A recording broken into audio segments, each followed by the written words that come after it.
अस्सलामुअलैकुम, आप देख रहे हैं GNN और मैं हूं इब्राहिम पीरज़ादा। मैं हूं हुदा शाह। बुलेटिन में हमारे साथ देंगे इरफान बशीर भी। सबसे पहले आपको बताएं कि जस्टिस मंसूर अली शाह, जस्टिस मुनीब अख्तर या जस्टिस याहिया आफरीदी, कौन बनेगा नया चीफ जस्टिस ऑफ पाकिस्तान? फैसले का वक्त करीब है। चीफ जस्टिस की तकर्री के लिए पार्लिमानी कमेटी का पहला इजलास खत्म हो चुका है। रात 8:30 बजे दोबारा होगा। अहम बैठक में नून लीग, पीपल्स पार्टी, JUI और MQM के अरकान ने शिरकत की थी। सुन्नी इत्तेहाद काउंसिल का कोई भी रुकन कमेटी में नहीं पहुंचा था। सेक्रेटरी कानून ने 3 सीनियर मोस्ट जजेस के नाम और कवायद कमेटी के सामने पेश कर दिए। जजेस में जस्टिस मंसूर अली शाह, जस्टिस मुनीब अख्तर और जस्टिस याहिया अफरीदी के नाम शामिल हैं। अरकान का एक एक करके सीनियर मोस्ट जजेस के प्रोफाइल का जायजा कमेटी 2/3 अक्सरियत से आज ही नाम को फाइनल करेगी। JUI सेनेटर कामरान मुर्तजा का सुन्नी इत्तेहाद काउंसिल से राबिता हुआ है। पार्लिमानी कमेटी इजलास में शिरकत की दावत दी है। सुन्नी इत्तेहाद काउंसिल ने इनकार कर दिया है। कमेटी का सुन्नी इत्तेहाद काउंसिल को मनाने का फैसला भी सामने आया है और बातचीत के लिए 4 रुकनी कमेटी भी बना दी गई है। PTI ने पार्लिमानी कमेटी के बाइकआउट का फैसला सियासी कमेटी के इजलास में किया। जराये के मुताबिक बैरिस्टर गौहर और सेनेटर अली जफर ने पार्लिमानी कमेटी का हिस्सा बनने की हिमायत की थी। सलमान अकरम राजा समेत अक्सरियत ने मुखालफत की थी। सलमान अकरम राजा ने कहा था कि पार्टी का जनरल सेक्रेटरी मैं हूं, कमेटी के नाम मेरी मुशावरत के बगैर किसने दिए? अरकान ने कहा कि जब तरमीम को ही नहीं मानते तो कमेटी में शिरकत क्यों करनी है? उधर चेयरमैन PTI बैरिस्टर गौहर का कहना है, हमें कहा गया था कि टाइम फ्रेम के अंदर अंदर नाम दे दें। सीनियरिटी को किसी सूरत भी पीछे नहीं छोड़ा जा सकता। सीनियर मोस्ट जज को चीफ जस्टिस बनाया जाना चाहिए। शिबली फराज बोले, जजेस की तकर्री पार्लियामेंट के जरिए करना मुदाखलत है। आईनी तरमीम ने इंसाफ के निज़ाम को हिला कर रख दिया है।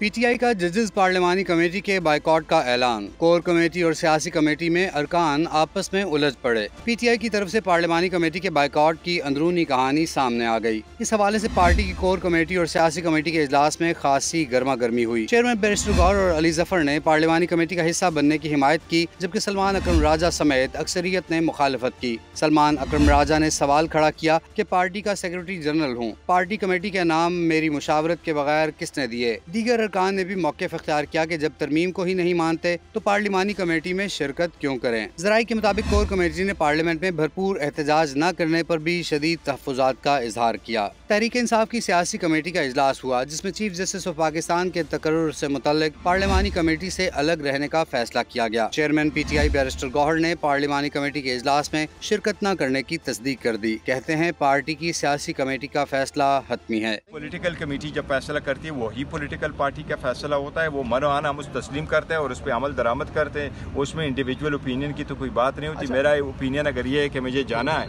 लेकिन अगर पॉलिटिकल कमेटी फैसला करे कि हमने नहीं जाना तो हमने नहीं जाना है। सेनेट में अपोजिशन लीडर शिबली फराज ने आईनी तरमीम को लेकर हुकूमत पर तनकीद के निश्तर चला दिए। कहा, आईनी तरमीम ने इंसाफ के निज़ाम को हिला कर रख दिया है। आजम नज़ीर तारड़ की पार्लिमानी कमेटी को सुन्नी इत्तेहाद काउंसिल और PTI रहनुमाओं से मुशावरत करने की तजवीज़। वज़ीर क़ानून ने कहा कि अपोजिशन को मनाने की कोशिश करेंगे। आइन में है कि 8 रुकन हो तो भी फैसला हो सकता है। फैसले के लिए 2/3 अक्सरियत चाहिए होगी। कमेटी में रिक्वायर नंबर मौजूद है। जमहूरियत का हुस्न है इकट्ठे होना। सुन्नी इत्तेहाद वालों को मनाने के लिए कामरान मुर्तज़ा, एहसन इकबाल, राजा परवेज़ अशरफ और राना अंसार को भेजा है। दरख्वास्त करेंगे कि वो कमेटी में आएँ। कमेटी के अरकान जो हैं 9 अरकान ने मीटिंग अटेंड की है।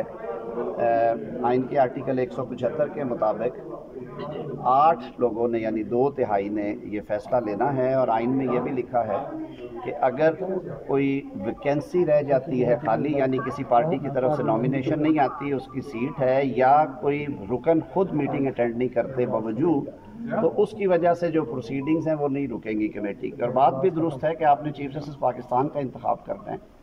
अगर 2 लोग या 3 लोग कहें कि हमने उसमें शिरकत नहीं करनी तो उसकी वजह से ये प्रोसेस ना रुक जाए। कमेटी में जो रिक्वायर्ड मेंबर्स हैं, नंबर जो है वो मौजूद हैं, लेकिन उसके बावजूद हमने समझा है कि हम जमहूरी लोग हैं और जमहूरियत का हुस्न जो है वो सारों का इकट्ठे होने में है, इंक्लूसिवनेस में है। तो हमने 4 अपने दोस्तों को कि स्पीकर नेशनल असम्बली साहब को भी हमने रिक्वेस्ट की है कि उनके चेंबर में वो जाएं और वो कोशिश करें कि जो पीटीआई के दोस्त जिन्होंने या सुन्नी इत्तेहाद काउंसिल के दोस्त या जिस भी जमात से उनका ताल्लुक़ है, उन्हें वो रिक्वेस्ट करें कि वो दोबारा कंसिडर करें और वो मीटिंग में आएँ। ये एक बड़ा कौमी मसला होता है। वज़ीर दिफा ख्वाजा आसिफ की GNN से खुसूसी गुफ्तगू, कहा PTI को मनाने की कोशिश कर रहे हैं, उम्मीद है वो मान जाएंगे। उनका मजीद क्या कहना था, ये आपको दिखा। जो सर आईनी तरमीम पास हो गई है जजेस की तकरीर का मामला, लेकिन PTI ने एक मुद्दा फिर बाइकाट कर दिया, इस सवाल से क्या कहेंगे? वो अभी उनको मनाने की कोशिश हो रही है, उम्मीद है कि वो आ जाएंगे, शिरकत करेंगे। उसका बड़ा इंपॉर्टेंट प्रोसेस है, इसमें उनको शिरकत करनी चाहिए। सर क्या कहेंगे कि वो जो इल्ज़ाम लगा रहे हैं कि जी ये जो प्रोसेस है या खुसूसी बेंचेस का जो तल्लक है ये नहीं बताया गया था, तो इस वजह से क्या फरमाएंगे? इल्ज़ाम सारे एक दूसरे पे इल्ज़ाम लगाते रहते हैं, सीरियसली नहीं लेना चाहिए, आप भी सीरियसली ना लें। Thank you. Chairman PTI barrister Gohar की पार्लियामेंट हाउस के बाहर मीडिया से गुफ्तगू, कहा हमारी सियासी कमेटी सारे फैसले करती है, हमने मौक़िफ़ अपनाया कि जो कमेटी बनी है वो इस तरमीम के पेश नज़र बनी है जिसे हम मुस्तरद करते हैं। एक मुख्तसर वक्त दिया गया था, इसलिए नाम पार्लिमानी कमेटी के लिए भेजे थे। बनाई गई है जो PTI के जो अरकान उनको मनाने के लिए अभी रवाना हुई है कि स्पीकर साहब से मुलाकात करें। नहीं, देखो वो हमारी पॉलिटिकल कमेटी है, हम सारे फैसले करते। एक प्रिंसिपल स्टैंड हमने ले लिया था कि ये जो कमेटी बनी है ये उस तरामीम के पेश नज़र बनी है जिस तरामीम को हम रिजेक्ट करते हैं, तो इसलिए पॉलिटिकल कमेटी ने फैसला कर दिया। नाम आप लोगों ने भिजवा दिए थे, वो क्या नाम भिजवाने का इसलिए मकसद था कि इन्होंने एक कट ऑफ टाइम दिया था कि बाय दिस टाइम आप हमें दे दें, क्योंकि हमारी सारे फैसले पॉलिटिकल कमेटी करती है। अगर हम पॉलिटिकल कमेटी के फैसले से पहले नाम ना भेजते और पॉलिटिकल कमेटी इवेंचुअली ये फैसला करती कि हमने शिरकत करना है, फिर हमारा कुछ भी ना होता, नोटिफिकेशन। 4 लोगों से मुलाकात करेंगे आप जो आपको मनाने के लिए आ रहे हैं, उसका ऑब्वियसली आज हमारी ये तो रूटीन है, जो भी कोई हमारी बातें मिलने तो कोई इनकार नहीं करेगा। और सुप्रीम कोर्ट ऑफ पाकिस्तान में मखसूस नशिस्तों के केस में चीफ जस्टिस काजी फाइज ईसा और जस्टिस जमाल मंदोखेल का अक़लियती फैसला जारी कर दिया गया है। फैसले में चीफ जस्टिस का इजाफी नोट भी शामिल है। चीफ जस्टिस ने अपने फैसले में कहा 8 अक्सरियती जजेस का 12 जुलाई का मुख्तसर और 23 सितंबर का तफसीली फैसला गलतियों से भरपूर है। इन जजेस ने अपनी अलग वर्चुअल अदालत कायम की। 8 अक्सरियती जजेस के फैसले की कोई कानूनी हैसियत नहीं। अक़लियती फैसले में जस्टिस काजी फाइज ईसा ने कहा मखसूस नशिस्तों के केस में अपीलों का हतमी फैसला नहीं हुआ, लिहाजा इस केस में इसको ज़ेरे इल्तवा समझा जाएगा। अक्सरियती जजेस के फैसले पर अमल दरामद बाइंडिंग नहीं और ना ही इस पर तौहीन अदालत की कार्रवाई हो सकती है। 8 जजेस ने चीफ जस्टिस को आगाह किए बगैर अपने फैसले की वजाहत जारी की। मखसूस नशिस्तें चीफ जस्टिस काजी फाइज ईसा और जस्टिस जमाल मंदोखेल का अक्सरियती फैसला जारी कर दिया गया है। 8 जजेस का 12 जुलाई का मुख्तसर और 23 सितंबर का तफसीली फैसला गलतियों से भरपूर है।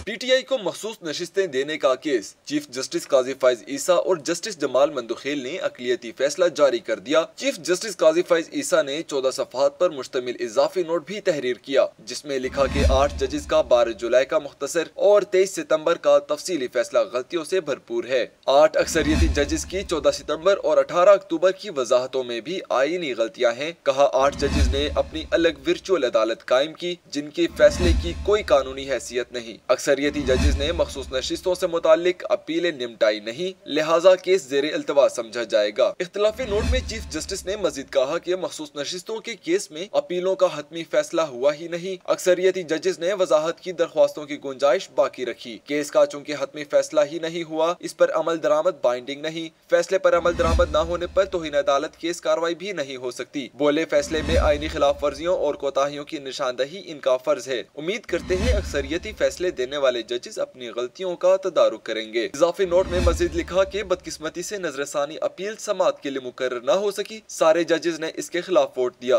मखसूस नशिस्तों के फैसले के खिलाफ नजरसानी दरख्वास्त तातीलात के बाद मुकर्रर करने का कहा गया। कमेटी इजलास में जस्टिस मुनीब अख्तर और जस्टिस मंसूर अली शाह ने नजरसानी मुकर्रर न करने का मौकफ अपनाया। आईनी तरमीम को नहीं मानते, आजाद अदलिया पर हमला हुआ। ये अदलिया में अपने लोग लगाकर मर्जी के फैसले चाहते हैं, पूरे मुल्क को ब्लॉक करेंगे। वजीर आला KP अली अमीन गंडापुर की एक बार फिर से धमकी। कहते हैं गद्दारी करने वालों के नाम सामने आ गए हैं। आईनी तरमीम के लिए वोट डालने वालों को पार्टी से निकालेंगे। बुज़दिल लोगों की भी पार्टी में कोई जगह नहीं। हम डटे हुए हैं, वक्त भी बदलेगा, अपना मैंडेट वापस लेकर रहेंगे। हमारा एहतजाज हुकूमत से जान छुड़ाने तक जारी रहेगा।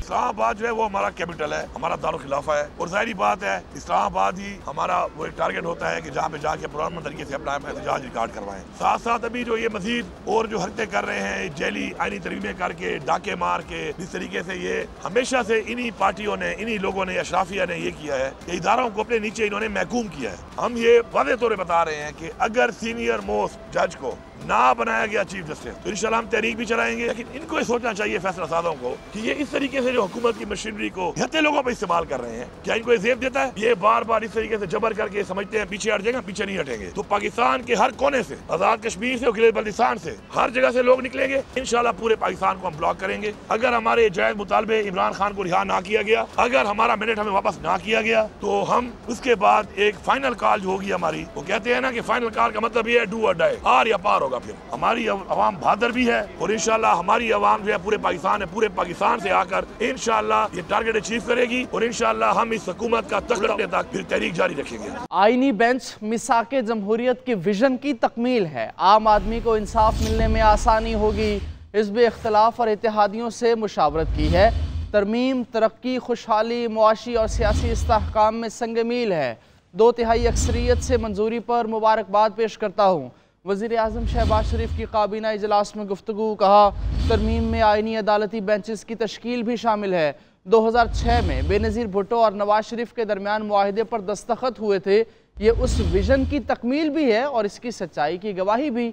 अब भी तमाम जमातों से इस तरमीम पर तवील मुशावरत हुई। अनथक मेहनत और मुशावरत के बाद हर आईनी शिक पर बात हुई और ड्राफ्ट मंजूर किया गया।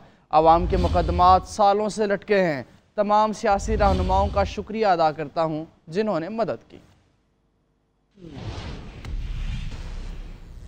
हमें बार बार मीडिया पर आने का शौक नहीं, इसलिए सिर्फ काम करते हैं। आज 6 अरब रुपए की लागत के 6 मंसूबों का इफ्तिताह कर दिया। कोई और होता तो एक एक ईंट लगने पर आकर इफ्तिताह करता। वज़ीर आला सिंध सैयद मुराद अली शाह का खिताब। बोले चंद दिन पहले एक जज साहब ने कहा कि सिंध के अलावा हर जगह अमन व अमान है। दावा करता हूँ कि बाकी सूबों के मुकाबले में सिंध में अमन व अमान सबसे ज्यादा है। इस सूबे के कुछ इलाकों में खराबी जरूर है। हमने वो वक्त भी देखा है जब डिक्टेटर खुद भी महफूज नहीं होते थे। वो वक्त भी था जब कराची में रोजाना लाशें गिरती थी। मौलाना फजलुर रहमान साहब ने बताया कि जी वो राजी हैं, लेकिन वो जो नाइंसाफ आदमी है उसने किए किराए पे पानी फेरने की कोशिश की। लेकिन ये चेयरमैन बिलावल भुट्टो जरदारी साहब की हिम्मत थी।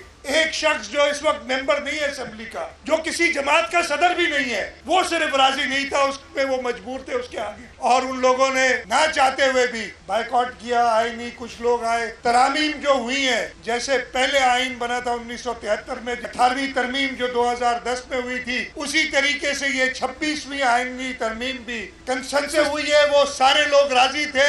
एक जो मेंबर नहीं है, जो किसी जमात का लीडर नहीं है, वो राजी नहीं था।